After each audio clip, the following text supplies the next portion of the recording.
Hi, welcome to Mondays with Melissa. Today I want to talk about what's usually the largest asset for families here on Long Island, the family home.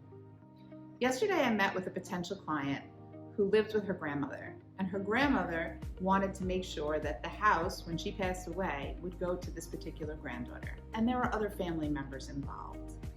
So we talked about some different options. Now, first and foremost, as an elder law attorney, I'm immediately concerned about grandma and whether or not she's going to need care in the future.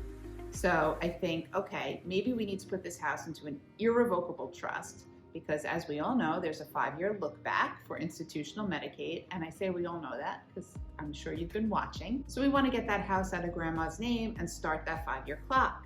And grandma was in great shape, so I wasn't terribly worried about her, but as we all know, things can happen at any time. So we talked about the idea of the irrevocable trust and the 5-year look back, and then upon grandma's passing, the house would then go to her granddaughter.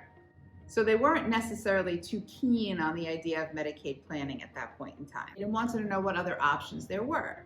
So then we talked about a revocable trust.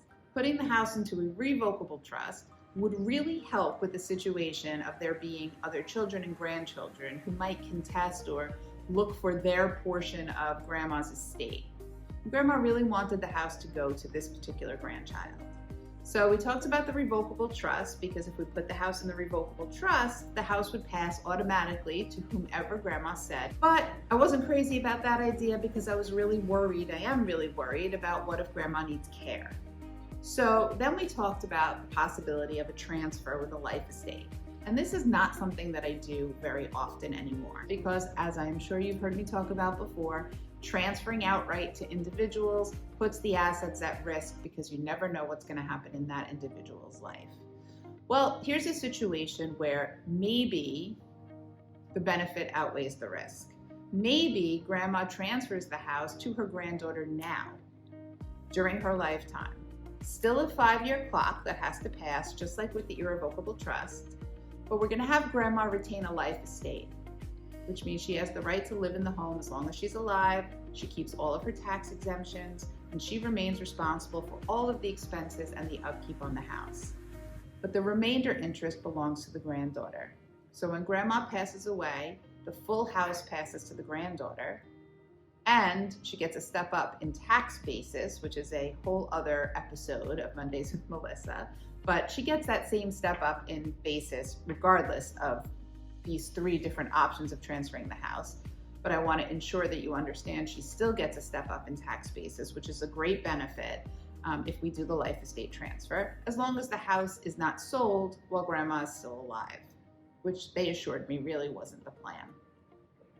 The nice thing about this is it gets the house out of grandma's name, it starts the 5-year clock, it avoids any problems down the road because grandma made the transfer while grandma was alive and grandma was lucid and grandma had full capacity to be able to make the decision to give this house to this particular grandchild. I think that we laid out 3 really great ideas. They just have to decide what's most important to them, and then we'll make the right choice together. When I talk about the not one size fits all situation, we really have to look at exactly what's going on with the family, the situation, the health conditions, the relationships. We really are counselors at law, not necessarily just attorneys at law, and look at how everything is going to be affected by doing things a certain way. Please put any questions in the comments. Please like, share, and subscribe to our YouTube page and tell your friends about us, and we'll see you next week.